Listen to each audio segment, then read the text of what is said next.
Olá pessoas, tudo bem com vocês? A história de hoje é sobre uma criatura sinistra, até então desconhecida, que foi encontrada aí por alguns cientistas e ela estava no fundo do mar. O organismo B46. É disso que vamos falar hoje.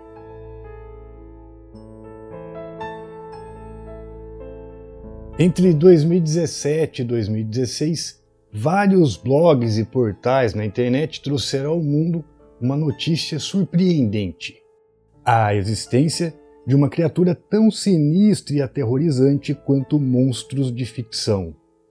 Segundo essas reportagens, um cientista chamado Anton Padalka e sua equipe de pesquisadores fizeram a descoberta de uma espécie de polvo que não possui apenas 8, mas sim 12 tentáculos com 10 metros de comprimento. Padalka e sua equipe de cientistas batizaram essa criatura aí de organismo B46 ou criatura B46. E até aqui a gente pode dizer, nossa, que interessante, né? Que legal, os caras descobriram algo no fundo do mar e algo que a gente ainda não conhecia, um serzinho novo. Bom, eu vou explicar como tudo isso aconteceu. Acontece que essa suposta criatura é sim realmente diferente de tudo o que conhecemos. A começar pelo fato de que ela possui um veneno mortal que faz vítimas à distância. E, para piorar as coisas, segundo o próprio cientista que analisou tal criatura, ela possui poderes que vão além da nossa compreensão. E falo de poderes psíquicos. Sim, eu disse e repito, poderes psíquicos. Bom, a coisa toda teria acontecido na Antártida, onde uma equipe de pesquisadores teria aí, com a ajuda do governo russo, perfurado por anos um lago congelado chamado de Lago Vostok, em busca de dados e informações geográficas. E essa perfuração, essa expedição, por assim dizer, que foi feita em sigilo pelo governo russo, durou quase 30 anos. E eles encontraram ali, durante vários anos, várias coisas interessantes, várias formas novas de vida. Dentre elas ali havia um caranguejo bem especial, que tinha cabelo bem grande e branco, e os caras apelidaram ele de caranguejo Yeti. E tinha também lá uma estrela marinha um pouco diferente, com mais pontas, e ela era carnívora, só que ela agia de uma maneira diferente.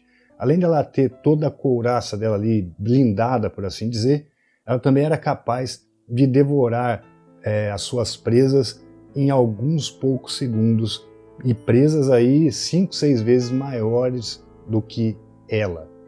E, é claro, haviam também ali outras criaturinhas marinhas, afinal, Padalka e sua equipe havia sido enviado para a expedição apenas em 2012, porém o projeto ali, como eu já disse, já tinha mais de 30 anos, e a perfuração do solo, na época, já ultrapassava 12 mil pés de profundidade.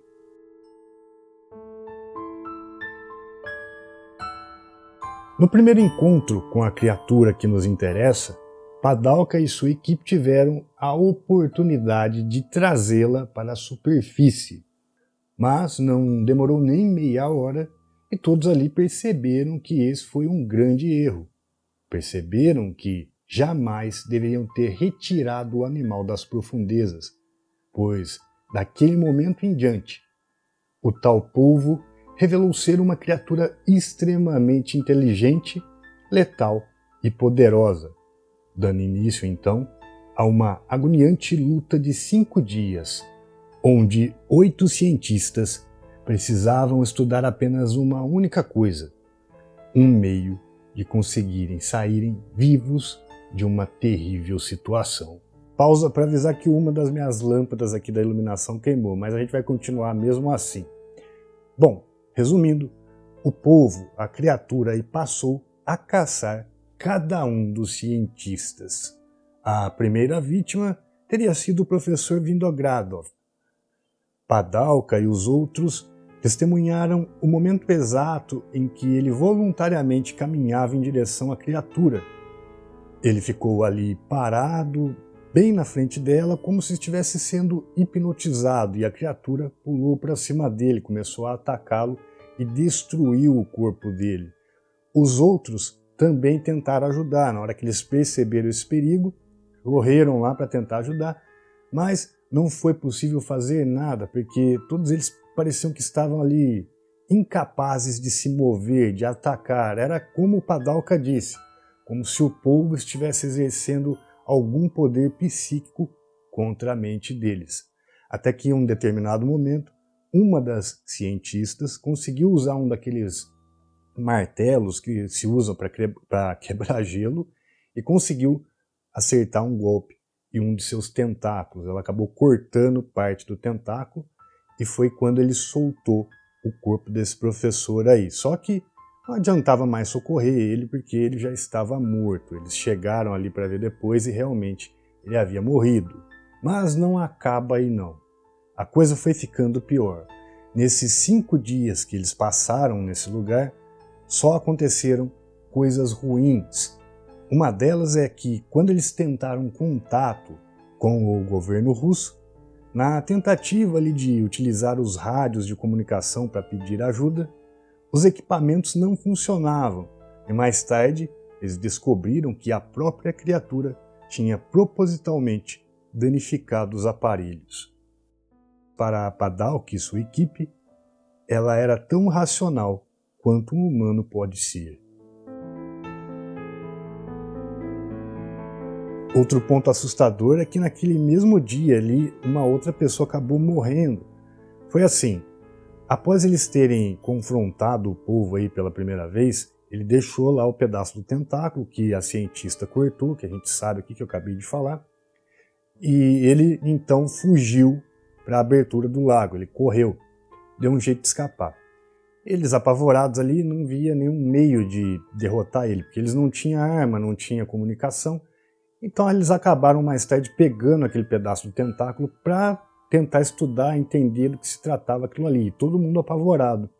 E durante esse estudo, esse tentáculo, que tinha mais ou menos 1,5 metros, acredite ou não, ele pulou no pescoço da cientista e todo mundo viu. E eles tentaram aí de todo meio arrancar isso do pescoço dela, mas 3 pessoas não conseguiram força suficiente para desenrolar. Ou seja, resultado, tragédia. Ela acabou ficando sufocada e também morreu. E as tragédias continuaram, porque um outro membro da equipe também foi morto, pois o povo era capaz de envenenar suas vítimas à distância. Era como se o seu veneno se espalhasse pela água. Inclusive, era possível ver a criatura expelindo algo semelhante às tintas que alguns povos utilizam como mecanismo de defesa, mas essa era totalmente venenosa e não se diluía facilmente na água. Tanto é que um dos membros, que estava a 45 metros da criatura, morreu em menos de 1 hora em condições terríveis após contato com esse veneno. Eles ficaram sem comunicação, o governo russo foi até lá resgatar eles, porque, percebendo que eles não tinham comunicação, mandou uma equipe até lá. E quando chegaram lá, o exército chegou lá, eles ficaram sabendo da história, inclusive tiveram acesso à criatura. E o presidente Vladimir Putin foi informado de toda essa história. E eis a questão.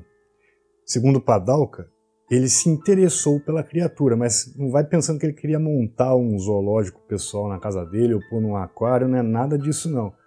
O lance todo aí é que ele ficou interessado no lance do veneno da criatura e estaria, nesse exato momento, segundo Padalka, montando um laboratório especializado no exército, nas forças armadas deles lá, para tentar descobrir um meio de extrair esse veneno desse povo para usar como arma química em uma guerra aí biológica, por assim dizer. Eu sei que você já deve estar pensando, roteiro de filme, calma que logo logo eu vou chegar onde quero com essa história toda, mas vamos terminar de ouvir ela primeiro. Bom, como que nós ficamos sabendo tudo isso aí? Pelo seguinte, Padalka não concordou com a ideia de Putin, ele estava traumatizado com aquilo que ele viu e acabou fugindo do país e deu uma coletiva de imprensa, primeiro na Suíça, depois em outros meios de comunicação, em uma rádio inclusive, e também em rede de televisão. É realmente uma história tensa, né? Digna de teoria de conspiração. Aliás, tem um detalhe que eu estou esquecendo de mencionar aqui, hein? Aquele polvo, o B-46, ele tem mais uma característica. Ele também é capaz aí de se camuflar, mas não daquela maneira que alguns polvos conseguem, né? Que algumas criaturas do mar conseguem trocando a cor, não. Ele troca a forma. Teve uma situação no início, enquanto ele estava tentando puxar ele para cima, que havia um mergulhador junto ali abaixo do lago, tentando manusear alguma coisa lá, procurando ele. Enfim, o cara estava lá na água. E a criatura tomou a forma do próprio cara. É coisa assim de, meu Deus, tipo Exterminador do Futuro, né? Enfim, ele mudava a forma para outra forma e não para uma camuflagem como a gente conhece de costume. A questão é, de onde realmente veio essa história? Será que ela realmente é verdadeira? Aí é que tá. Não é uma história verdadeira e está causando medo em muita gente. Uma das coisas que acaba dando credibilidade para essa história é a seguinte, é que alguns sites que eu não vou mencionar aqui agora, tá? Não vou mexer com isso, que alguns deles são até sérios, né? Que são conhecidos lá fora, deram uma grande ênfase a essa notícia e colocaram tudo de uma maneira como se realmente tivesse algo acontecendo, e não como uma lenda. E aí é que fica a pergunta, se é uma lenda ou se é uma história qualquer, da onde veio essa história? Tem alguma origem? Bom, achar a origem de lenda a gente já sabe que é algo quase impossível, mas nesse caso tem sim. Acontece que tudo isso, toda essa história surgiu em 2012. Eu consegui encontrar o site que nenhuma fonte deixou, deu muito trabalho, eu tive que ver mais de 250 sites aí, tudo coisa antiga, procurando, vasculhando, aonde estava aí, para ver se eu encontrava alguma informação. Até que eu cheguei no ano de 2012, que foi a primeira notícia referente a isso tudo. E, curiosamente, é um site de um escritor que escreve contos de terror. Inclusive ele vende livros em PDF ou e-book, por assim dizer, na internet com seus contos de terror. Então, provavelmente, esse é mais um dos seus contos. Acontece que ele juntou ali muitos elementos que nós conhecemos na realidade, inclusive Putin, né, que é o presidente, tal.